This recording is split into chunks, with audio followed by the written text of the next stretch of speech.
Point ಅಥವಾ 2 point ಕಡಿಮೆ ಆಗಿತ್ತು ಅಂದರೆ ನಾನು ಇರ್ತಿದ್ನೋ ಇಲ್ವೋ ನನ್ನ ಮಕ್ಕಳಿಗೆ ಅಡುಗೆ ಮಾಡೋದಕ್ಕೂ ಕೂಡ ಆಗ್ತಾ ಇಲ್ಲ ಅಷ್ಟು. ನಮಸ್ತೆ, ವೆಲ್ಕಮ್ ಟು ಮಾಯಾ ಜಗತ್ತು ಕನ್ನಡ ಯೂಟ್ಯೂಬ್ ಚಾನಲ್ಗೆ. ನಾನಿವತ್ತು ಬೆಳಗ್ಗೆಯಿಂದನೇ ವ್ಲಾಗನ್ನು ಶುರು ಮಾಡಿದ್ದೀನಿ. ನಾನಿಲ್ಲಿ ಮೊದಲು ಮಕ್ಕಳಿಗೆ ಬ್ರೇಕ್ಫಾಸ್ಟನ್ನು ರೆಡಿ ಮಾಡ್ತಾಯಿದ್ದೀನಿ. ನಾನಿವತ್ತು ಪಲಾವನ್ನು ಮಾಡ್ತಾಯಿದ್ದೀನಿ. ಈ ಒಂದು ರೆಸಿಪಿನ ಸಾಕಷ್ಟು ಬಾರಿ ನಾನು ಶೇರ್ ಮಾಡ್ಕೊಂಡಿದ್ದೀನಿ, ಹಾಗಾಗಿ ನಾನಿಲ್ಲಿ ರೆಸಿಪಿಯನ್ನು ಶೂಟ್ ಮಾಡಿಲ್ಲ, ಹಾಗೆಯೇ ವಿಡಿಯೋನ ಮಾಡ್ಕೊಳ್ತಾ ಇದ್ದೀನಿ. ಇನ್ನು ಈ ಕಡೆ ಪಲಾವ್ ಮಾಡಲಿಕ್ಕೆ ಇಟ್ಟು ಮೊದಲು ನಾನಿಲ್ಲಿ ಫಿಲ್ಟರ್ಗೆ ಕಾಫಿ ಹಾಕ್ಬಿಟ್ಟು ಸ್ವಲ್ಪ ಬಿಸಿನೀರು ಹಾಕಿ ಅದನ್ನು ಒಂದು ಕಡೆ ಸೈಡಿಗೆ ಎತ್ತಿಡ್ತಾ ಇದ್ದೀನಿ. ಯಾಕಂದರೆ ಆಮೇಲೆ ಕಾಫಿ ಮಾಡ್ಕೊಳ್ಬೇಕು ಅಂದರೆ ತಕ್ಷಣದಲ್ಲೇ ಇದು ರೆಡಿ ಆಗೋದಿಲ್ಲ, ಹಾಗಾಗಿ ಒಂದು 10 ನಿಮಿಷನಾದರೂ ಬಿಡಬೇಕಾಗತ್ತೆ. ಇನ್ನು ಈ ಕಡೆ ಪಲಾವ್ ಕೂಡ ರೆಡಿಯಾಗಿದೆ. ಪಲಾವ್ ರೆಸಿಪಿ ಬೇಕಿತ್ತು ಅಂದರೆ ನಾನು ಸಾಕಷ್ಟು ಪಲಾವ್ ರೆಸಿಪಿಗಳನ್ನು ಹಾಕಿದ್ದೀನಿ, ಬೇಕಿತ್ತು ಅಂದರೆ ಅದನ್ನು ಚೆಕ್ ಮಾಡಿ ನೋಡಿ, ತುಂಬ ಈಸಿಯಾಗಿ ಮಾಡ್ಕೊಡ್ಬೋದು.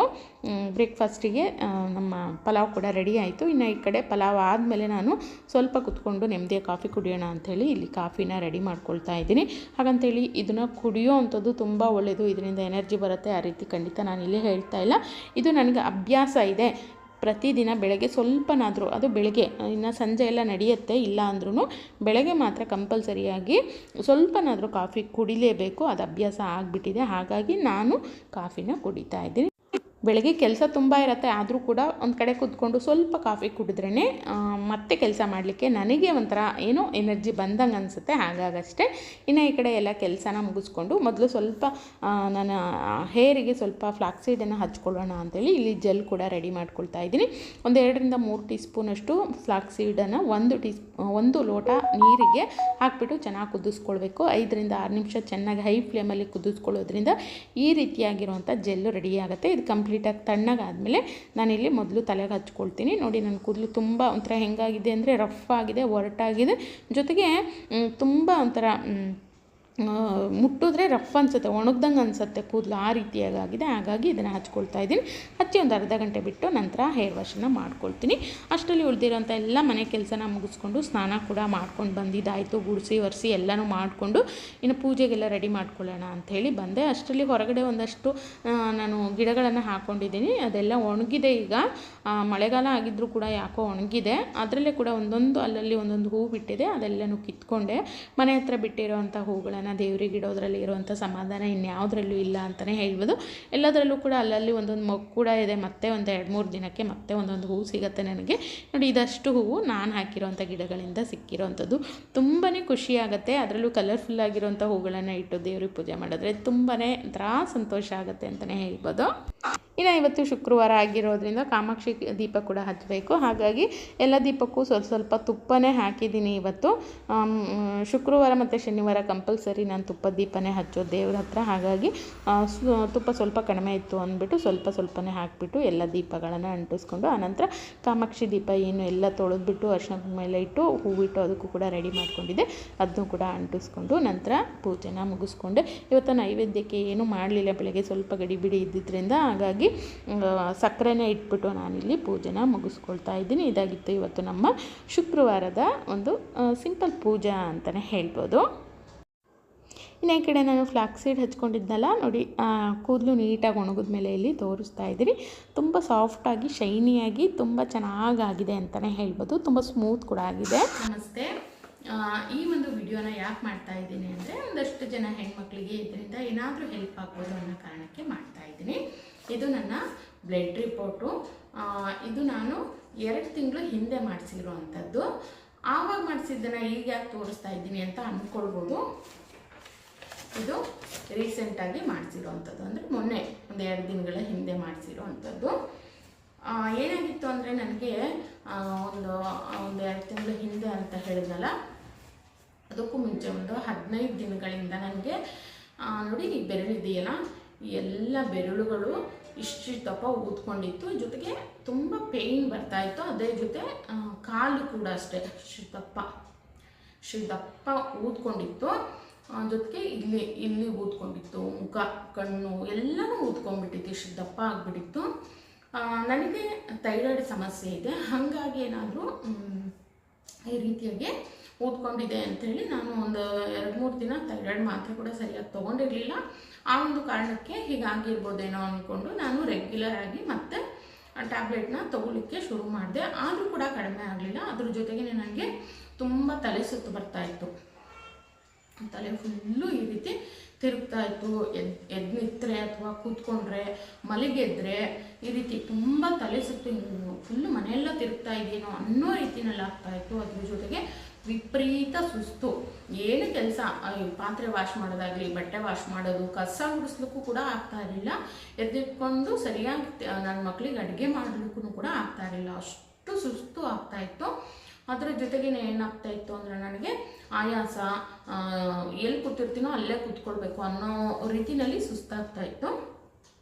ಆಮೇಲೆ ನೋಡೋಣ ಅಂಥೇಳಿ ಬ್ಲಡ್ಡು ಟೆಸ್ಟ್ ಮಾಡಿಸ್ಕೊಂಬಂದ್ವಿ. ಯಾಕಂದರೆ ನನಗೆ ಥೈರಾಯ್ಡ್ ಸಮಸ್ಯೆ ಮೊದಲೇ ಇತ್ತಲ್ವ, ಹಾಗಾಗಿ ಅದರಿಂದ ಏನಾದರೂ ಆಗ್ತಾ ಇದೆಯೇನೋ ಅಂದ್ಕೊಂಡು ನಾವು ಹೋಗಿ ಈಗೊಂದು ಬ್ಲಡ್ ಟೆಸ್ಟನ್ನು ಮಾಡಿಸ್ಕೊಂಡು ಬಂದ್ವಿ. ಅದು ಮಾಡಿಸಿದ್ಮೇಲೆ ಬ್ಲಡ್ ಟೆಸ್ಟ್ ಮಾಡಿಸಿದ್ಮೇಲೆ ಗೊತ್ತಾಯಿತು ಥೈರಾಯ್ಡ್ ಜಾಸ್ತಿ ಆಗಿದೆ. ಒಂದು ಹಿಮೋಗ್ಲೋಬಿನ್ HB ಕಡಿಮೆ ಆಗಿದೆ ಅಂಥೇಳಿ ಗೊತ್ತಾಯಿತು. ಅದ್ರ ಜೊತೆಗೇ BP ಕೂಡ ನನಗೆ ಹಾಸ್ಪಿಟ್ಲಿಗೆ ಹೋಗಿ ರಿಪೋರ್ಟ್ ಬಂದಮೇಲೆ ಹಾಸ್ಪಿಟ್ಲಿಗೆ ಹೋಗಿ ತೋರಿಸಿದ್ಮೇಲೆ ಗೊತ್ತಾಯಿತು BP ಕೂಡ ತುಂಬ ನನಗೆ ಹೈ ಇತ್ತು BP. ಆದರೆ ಬ್ಲಡ್ ಕಡಿಮೆ ಆಗಿರೋದ್ರಿಂದ ಲೋ BP ಅಂದರೆ 90ಕ್ಕೆ ಬಂದುಬಿಟ್ಟಿತ್ತು. ನನ್ನ BP ಏನಿದೆ 90ಕ್ಕೆ ಬಂದುಬಿಟ್ಟಿತ್ತು. ಅಷ್ಟು ಲೋ BP ಆದರೆ ತಲೆ ಸುತ್ತು ಬರೋವಂಥದ್ದು, ಜೊತೆಗೆ ತುಂಬ ಸುಸ್ತಾಗುವಂಥದ್ದು, ಈ ಕೈ ಕಾಲುಗಳೆಲ್ಲ ಊದ್ಕೊಳ್ಳೋವಂಥದ್ದು ಈ ರೀತಿ ಎಲ್ಲ ಆಗುತ್ತಂತೆ. ಅದಕ್ಕೆ ಮೆಡಿಸನ್ ಏನೂ ಇಲ್ಲ. ಹೈ BP ಕೊಡ್ತಾರೆ ಮೆಡಿಸನ್ನು, ಆದರೆ ಲೋ BP ಆದರೆ ಮೆಡಿಸನ್ ಏನಿಲ್ಲ. ಅದಕ್ಕೆ ಉಪ್ಪು ನೀರು, ಉಪ್ಪು, ನಿಂಬೆಹಣ್ಣು ಜೊತೆಗೆ ಒಂದು ಸ್ವಲ್ಪ ಸಕ್ಕರೆ ಹಾಕ್ಕೊಂಡು ಪ್ರತಿದಿನ ದಿನಕ್ಕೆ 2ರಿಂದ 3 ಬಾರಿ ಈ ರೀತಿ ತೊಗೊಳ್ಬೇಕಂತೆ. ಈಗ ತೊಗೊಂಡ್ರೆ ನಾರ್ಮಲ್ ಆಗುತ್ತೆ. ಅಂದರೆ ಉಪ್ಪು, ಉಪ್ಪಿನಕಾಯಿ ಈ ರೀತಿ ಉಪ್ಪಿನ ಪದಾರ್ಥವನ್ನು ಹೆಚ್ಚಾಗಿ ತಿನ್ನಬೇಕು. ಅದರಿಂದ BP ಕಂಟ್ರೋಲ್ ಆಗುತ್ತಂತೆ. ಅದಕ್ಕೆ ಮೆಡಿಸನ್ ಏನೂ ಇಲ್ಲ ಅಂತಂದರು ಡಾಕ್ಟ್ರು. ಅದನ್ನು ನಾನು ರೆಗ್ಯುಲರಾಗಿ ಮಾಡ್ತೀನಿ, ಈಗಲೂ ಮಾಡ್ತಾ ಇದ್ದೀನಿ. ಆದರೆ HB ಕಡಿಮೆ ಆಗಿರೋದ್ರಿಂದ ತುಂಬ ಏನಾಗಿತ್ತು ಅಂದರೆ ಒಂದು ಪಾಯಿಂಟು ಅಥವಾ 2 ಪಾಯಿಂಟು ಕಡಿಮೆ ಆಗಿತ್ತು ಅಂದರೆ ನಾನು ಇರ್ತಿದ್ನೋ ಇಲ್ವೋ ಗೊತ್ತಿಲ್ಲ. ಆ ರೀತಿ ಅಂದರೆ ಅಷ್ಟು ಒಂದು ಇದು ಅಂತೆ, ಕಡಿಮೆ ಆಯಿತು ಅಂದರೆ ಮನುಷ್ಯನೇ ಉಳಿಯೋದಿಲ್ಲ ಅನ್ನೋ ರೀತಿಯಲ್ಲಿ ಹೇಳ್ತಾಯಿದ್ರು. ಪರವಾಗಿಲ್ಲ ಬ್ಲಡ್ ಹಾಕ್ಸ್ಕೊಳ್ಳಿ ಅಂತಂದರು. ಆದರೆ ನನಗದು ತುಂಬ ಒಂಥರ ಭಯ ಅನಿಸ್ತು ಬ್ಲಡ್ ಎಲ್ಲ ಹಾಕ್ಸ್ಕೊಳ್ಳೋದಕ್ಕೆ. 7:15 ಬಂದಿತ್ತಲ್ಲ ನಂದು, ಬ್ಲಡ್ ಹಾಕ್ಸ್ಕೊಳ್ಳೋದಕ್ಕೆ ಹೆದರಿಕೆ ಆಯಿತು. ಹಾಗಾಗಿ ಸರಿ ನಾವು ಮೆಡಿಸನಲ್ಲೇ ಬ್ಲಡ್ ಬರೋಂಗೆ ಮಾಡ್ತೀವಿ ಅಂದ್ಬಿಟ್ಟು ಇಂಜೆಕ್ಷನ್ ಎಲ್ಲ ಕೊಟ್ಟರು. 3 ಡ್ರಿಪ್ ಹಾಕಿದ್ರು. ಅದರಲ್ಲೇ ಇಂಜೆಕ್ಷನ್ ಎಲ್ಲ ಕೊಟ್ಬಿಟ್ಟು ಬ್ಲಡ್ ಈಗ ಪರವಾಗಿಲ್ಲ. ನಾನು ಮೊನ್ನೆ ಮಾಡಿಸಿರೋದ್ರಲ್ಲಿ ನನಗೆ 12.2 ಬಂದಿದೆ. ನಾರ್ಮಲಾಗಿ ಇರಬೇಕಾಗಿರೋದು 12.16 ಇರಬೇಕು. ನನಗೆ ಇನ್ನು 4 ಪಾಯಿಂಟ್ ಕಡಿಮೆ ಇದೆ. ಆದರೆ 7.5ರಿಂದ 2 ತಿಂಗಳಲ್ಲಿ 12.2 ಬಂದಿದೆ. ಅಂದರೆ ನಾನೇನು ಹೇಳ್ತೀನಿ ಅಂದರೆ ಮನೆಯಲ್ಲಿ ನಮಗೇನು ಊಟ ತಿಂಡಿಗೆ ಏನು ಕಡಿಮೆ ಇರೋದಿಲ್ಲ. ಹೆಣ್ಮಕ್ಳಿಗೆ ಮನೆಯಲ್ಲಿ ನಾವು ಮಕ್ಳಿಗೆ ಮಾಡ್ತಾನೆ ಇರ್ತೀವಿ. ಹಣ್ಣಿರುತ್ತೆ, ತರಕಾರಿ ಇರುತ್ತೆ, ಕಾಳುಗಳಿರುತ್ತೆ, ಸೊಪ್ಪುಗಳಿರುತ್ತೆ, ಪ್ರತಿದಿನ ಹಾಲು ಎಲ್ಲನೂ ಇರುತ್ತೆ. ಪ್ರತಿದಿನ ನಾವು ಅಡುಗೆ ಮಾಡಿ ಮಕ್ಕಳಿಗೆ ಅಥವಾ ಮನೇಲಿರೋವಂಥವ್ರು ಎಲ್ರಿಗೂ ಕೂಡ ಬಡಿಸ್ತಾ ಇರ್ತೀವಿ. ಆದರೆ ನಮ್ಮ ಆರೋಗ್ಯದ ಕಡೆ ನಾವು ಅಷ್ಟು ಗಮನ ಕೊಡೋದಿಲ್ಲ. ಏನೋ ಸ್ವಲ್ಪ ಉಳಿದಿರುತ್ತೆ ಅದನ್ನು ತಿನ್ಕೊಂಡು ಸುಮ್ಮನಾಗ್ಬಿಡ್ತೀವಿ. ಪ್ರತಿದಿನ ಹಣ್ಣನ್ನೇ ತಿನ್ನಬೇಕು ಅಥವಾ ಹಾಲು ಕುಡಿಬೇಕು ಅಥವಾ ನಾವು ಮೊಳಕೆ ಕಟ್ಟಿದ ಕಾಳುಗಳನ್ನೇ ತಿನ್ನಬೇಕು, ಈ ರೀತಿ ತಲೆಯಲ್ಲಿ ಇರೋದಿಲ್ಲ. ಏನು ಅಡುಗೆ ಮಾಡಿದ್ವಾ ಅದನ್ನು ಬೇರೆಯವರಿಗೆ ಬಡಿಸ್ಬಿಟ್ಟು, ಬೇರೆಯವರು ಅನ್ನೋದಕ್ಕಿಂತ ಮಕ್ಕಳಿಗೆಲ್ಲ ಬಡಿಸ್ಬಿಟ್ಟು ಅವ್ರು ತಿಂದು ಸಮಾಧಾನ ಆದರೆ ಅದೇ ನಮಗೆ ಸಮಾಧಾನ ಅಲ್ವಾ. ಹಾಗಾಗಿ ಅದ್ರ ಜೊತೆಗೆ ಒಂದು 30+ ಆಯಿತು ಅಂದರೆ ಖಂಡಿತವಾಗ್ಲೂ ನಾವು ಕೂಡ ಹೆಣ್ಮಕ್ಳಾದವರು ನಾವು ಕೂಡ ನಮ್ಮ ಆರೋಗ್ಯದ ಬಗ್ಗೆ ತುಂಬಾ ಗಮನ ಕೊಡಬೇಕಾಗತ್ತೆ. ಯಾಕಂದರೆ ಒಂದು ಮನೆ ಅಂದಮೇಲೆ ಆ ಮನೆಯ ಪಿಲ್ಲರ್ ಆ ಮನೆಯ ಹೆಣ್ಮಗುನೇ ಆಗಿರುತ್ತೆ. ಯಾಕಂದರೆ ಇಡೀ ಮನೆಯನ್ನು ಸಂಭಾಳಿಸೋದು ಅವಳೇ ಅಲ್ವಾ. ಇಡೀ ಮನೆ ಕೆಲಸ ಆಗಿರ್ಬೋದು ಅಥವಾ ಅಡುಗೆ ವಿಷಯದಲ್ಲಾಗಿರ್ಬೋದು ಎಲ್ಲನೂ ನೋಡ್ಕೊಳ್ಳೋವಂಥದ್ದು, ಮಕ್ಕಳು ನೋಡ್ಕೊಳ್ಳೋವಂಥದ್ದು, ಮನೆ ನೋಡ್ಕೊಳ್ಳೋವಂಥದ್ದು ಹೆಣ್ಮಗುನೇ ಆಗಿರೋದ್ರಿಂದ ಆ ಮನೆಯ ಹೆಣ್ಮಗು ಏನಿದೆ ತನ್ನ ಆರೋಗ್ಯವನ್ನು ಮೊದಲು ನೋಡ್ಕೊಳ್ಬೇಕು. ಇಲ್ಲ ಅಂದರೆ ಅದಕ್ಕೆ ಉದಾಹರಣೆ ನಾನೇ ಅನ್ಬೋದು. ಯಾಕಂದರೆ ನನಗೆ ಒಂದು ಸ್ವಲ್ಪ ಸುಸ್ತಾಯಿತು ಅಂಥೇಳಿ 1-2 ದಿನ ಟ್ಯಾಬ್ಲೆಟ್ ಏನೋ ತೊಗೊಂಡೆ, ಅದೇನು ವರ್ಕ್ ಆಗಲಿಲ್ಲ. ಆಮೇಲೆ ಎಷ್ಟು ಸುಸ್ತಾಯಿತು ಅಂದರೆ ಖಂಡಿತವಾಗ್ಲೂ ಒಂದೊಂದು ಹೊತ್ತು ನನ್ನ ಮಕ್ಕಳಿಗೆ ಅಡುಗೆ ಮಾಡೋದಕ್ಕೂ ಕೂಡ ಆಗ್ತಾಯಿರಲಿಲ್ಲ. ಅಷ್ಟು ವಿಪರೀತ ಕೇರ್ ಬಿಟ್ಟಿತ್ತು ಅಂತಲೇ ಹೇಳ್ಬೋದು. ಹಾಗಾಗಿ ನಾನೇನು ಹೇಳ್ತೀನಿ ಅಂದರೆ ಮೊದಲು ನಮ್ಮ ಆರೋಗ್ಯನೂ ಕೂಡ ನಾವು ಎಲ್ಲರ ಆರೋಗ್ಯದ ಜೊತೆಗೆ ನಮ್ಮ ಆರೋಗ್ಯ ಕೂಡ ನಾವು ನೋಡ್ಕೊಳ್ಬೇಕು. ಅದ್ರ ಜೊತೆಗೆ ನಾವೇನು ಮಾಡಬೇಕು ಅಂದರೆ ಸ್ವಲ್ಪ ಆರೋಗ್ಯದಲ್ಲಿ ಏರುಪೇರು ಆಯಿತು ಅಂತಂದರೆ ತಕ್ಷಣದಲ್ಲೇ ಹೋಗಬೇಕು, ತೋರಿಸ್ಕೊಳ್ಬೇಕು, ಹಾಸ್ಪಿಟ್ಲಿಗೆ ತೋರಿಸ್ಕೊಂಡು ಜೊತೆಗೆ ಮೆಡಿಸನ್ ಕೂಡ ತೊಗೊಳ್ಬೇಕು. ನನಗೆ ಈಗ ಪರವಾಗಿಲ್ಲ, ನನ್ನ ಬ್ಲಡ್ ಕೂಡ ತುಂಬ ಚೆನ್ನಾಗಿ ಇಂಪ್ರೂವ್ ಆಗಿದೆ. ಜೊತೆಗೆ ಥೈರಾಯ್ಡ್ ಕೂಡ ಸ್ವಲ್ಪ ಕಡಿಮೆ ಆಗಿದೆ. ಜೊತೆಗೆ ಪ್ರತಿದಿನ ಉಪ್ಪು ನೀರೆಲ್ಲ ಕುಡಿತಾ ಇರೋದ್ರಿಂದ BP ಕೂಡ ಕಂಟ್ರೋಲ್ ಆಗಿದೆ ಅಂತಲೇ ಹೇಳ್ಬೋದು. ನಾನು ಅದೇ ಹೇಳೋದು, ಏನೋ ಒಂದು ಚಿಕ್ಕ ಕಾರಣಕ್ಕೆ ಇದರಿಂದ ಆಗಿರ್ಬೋದೇನೋ ಬಿಡು ಅಂದ್ಬಿಟ್ಟು ನಾವು ಮನೆಯಲ್ಲಿ ನಾವೇ ಟ್ಯಾಬ್ಲೆಟು ಅಥವಾ ಮೆಡಿಸನ್ ಏನೋ ತೊಗೊಳೋದಕ್ಕೆ ಶುರು ಮಾಡ್ತೀವಿ. ಖಂಡಿತ ಆ ರೀತಿ ಮಾಡೋದಕ್ಕಿಂತ ನಾವು ಹಾಸ್ಪಿಟ್ಲಿಗೆ ಹೋಗ್ಬಿಟ್ಟು ತೋರಿಸ್ಕೊಳ್ಳೋದು ತುಂಬ ಒಳ್ಳೆಯದು. ಯಾಕಂದರೆ ಅಲ್ಲಿ ಏನಾಗಿದೆ ನಮ್ಮ ಆರೋಗ್ಯದಲ್ಲಿ ಅಂತ ಹೇಳಿ ಖಂಡಿತವಾಗ್ಲೂ ಅವರು ತಕ್ಷಣದಲ್ಲಿ ಹೇಳ್ತಾರೆ, ಒಳ್ಳೆ ಮೆಡಿಸನ್ ಕೊಡ್ತಾರೆ.